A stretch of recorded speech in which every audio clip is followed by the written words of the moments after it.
Perkenalkan, nama saya Priscilla Septiani dengan NIM 11180603. Dalam video ini saya akan menjelaskan materi yang saya pelajari selama 1 semester ini tentang manajemen lembaga keuangan. Yang pertama, manajemen resiko lembaga keuangan. Dalam hal ini bank.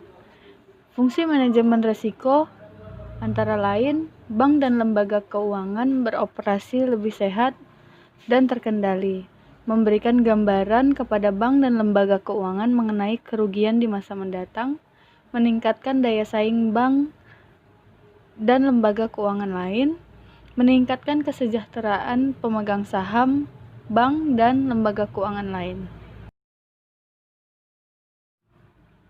Berikut bagaimana cara kerja bank. Misalkan A menabung 100 juta di suatu bank. Kemudian bank tersebut meminjamkan uang tersebut ke perusahaan besar atau ke perorangan, dan orang tersebut membayar bunga kepada bank dan pokoknya sebanyak 115 juta. Nah, kemudian bank memberikan bunga kepada A sebanyak 9 juta. Lalu bank mendapatkan 6 juta. Kemudian sumber dana bank. Sumber dana bank yang pertama berasal dari modal sendiri. Modal disetor, laba ditahan, cadangan, agio saham. Yang kedua berasal dari pinjaman bank luar. Pinjaman biasa antar bank, call money, pinjaman dari BI, pinjaman dari KLBI. Kemudian dana pihak ketiga yang berasal dari masyarakat, yaitu dari giro, deposito, berjangka, dan juga tabungan. Kemudian alokasi dana bank. Yang pertama diletakkan pada cadangan primer, cadangan sekunder, kredit, portofolio investasi, kemudian aset tetap. Kemudian risiko lembaga keuangan yang pertama. Risiko yang muncul akibat aktivitas alokasi dana.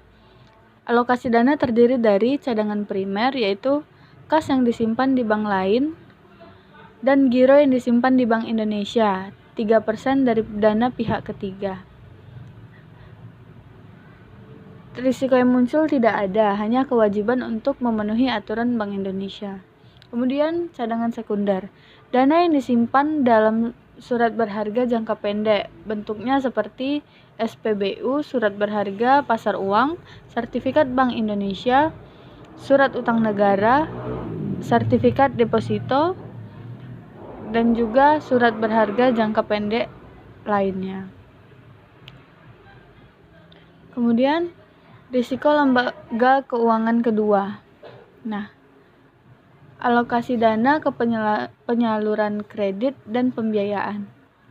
Jenis kredit yang diberikan adalah kredit investasi. Kredit ini diberikan kepada perusahaan yang baru akan berdiri untuk keperluan membangun pabrik baru. Kemudian kredit modal kerja. Kredit ini diberikan kepada perusahaan yang telah berdiri namun membutuhkan dana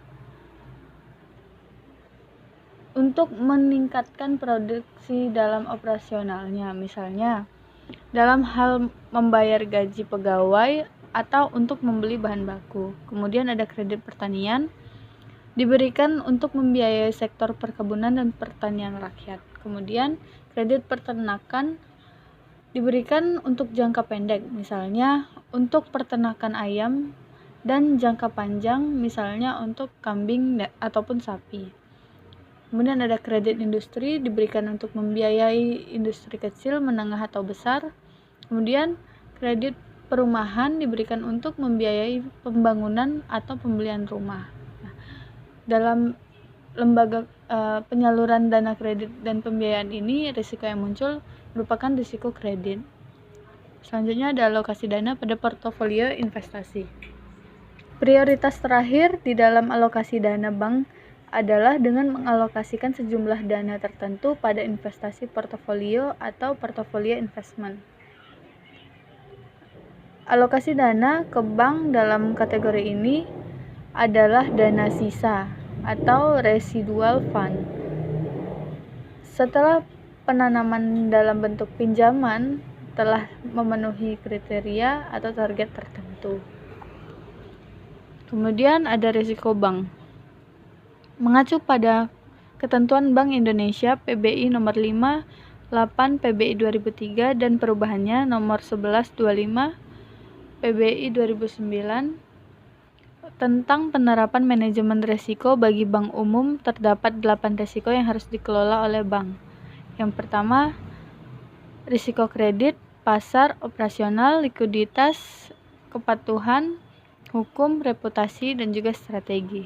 Nah, risiko kredit adalah risiko peminjam tidak dapat membayarkan pinjaman dan bunganya, baik sebagian maupun seluruh pinjaman. Penyebabnya adalah ada dari faktor debitur atau peminjam. Debitur overconfidence di dalam memprediksi kemampuannya membayar pinjaman. Nah, kemudian ada faktor kreditur atau pemberi pinjaman.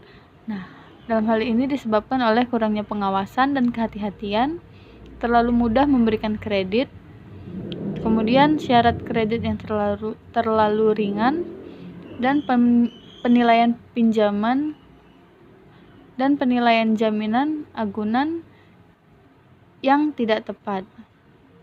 Nah, seleksi debitur bisa dilakukan dengan prinsip 5C, yaitu karakter. Prinsip ini dilihat dari segi kepribadian nasabah. Hal ini bisa dilihat mengenai latar belakang, kebiasaan hidup, pola hidup nasabah, dan lain-lain. Inti dari prinsip karakter ini adalah menilai calon nasabah apakah bisa dipercaya dalam menjalani kerjasama dengan bank. Kemudian ada capacity. Prinsip ini adalah yang menilai nasabah dari kemampuan nasabah dalam menjalankan keuangan. Kemudian ada kapital. Berkaitan dengan kondisi aset dan kekayaan yang dimiliki, khususnya nasabah yang mempunyai sebuah usaha. Kemudian kolateral. Penilaian aset jaminan yang dimiliki dan juga kondisi perekonomian negara saat itu.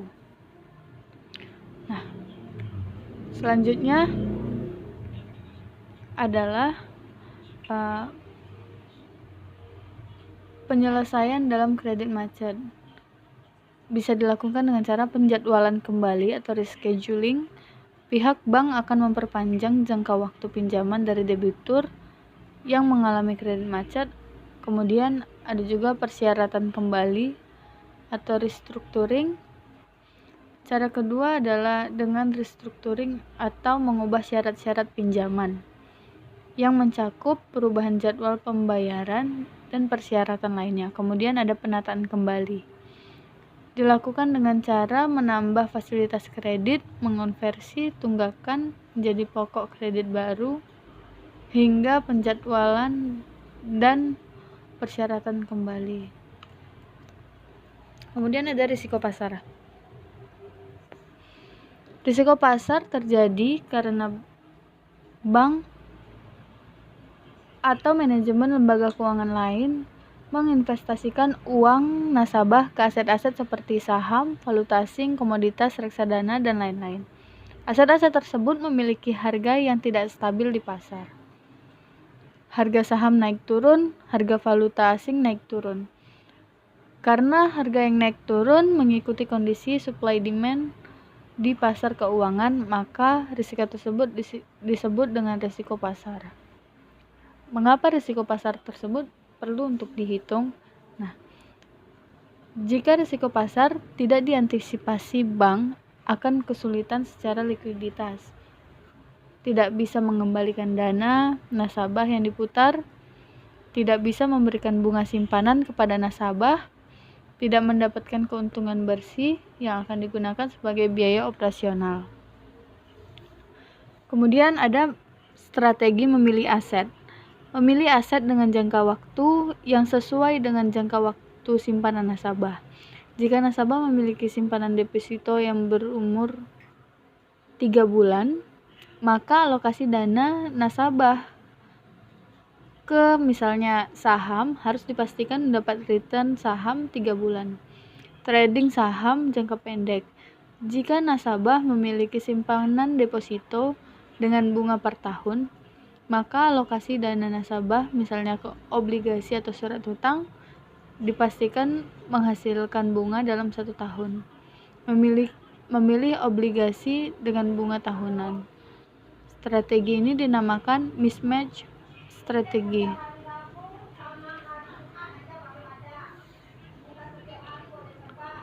Risiko operasional.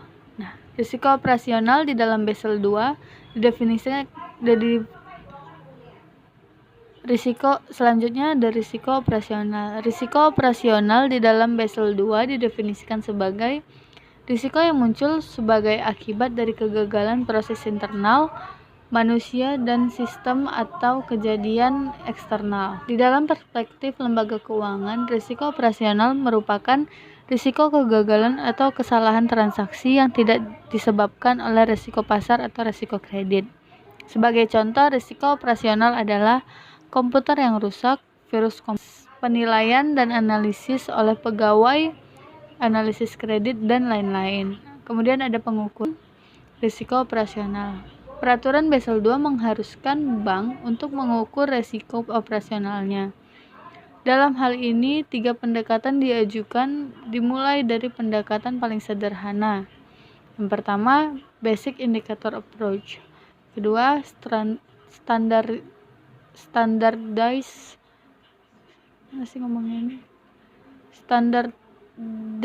approach.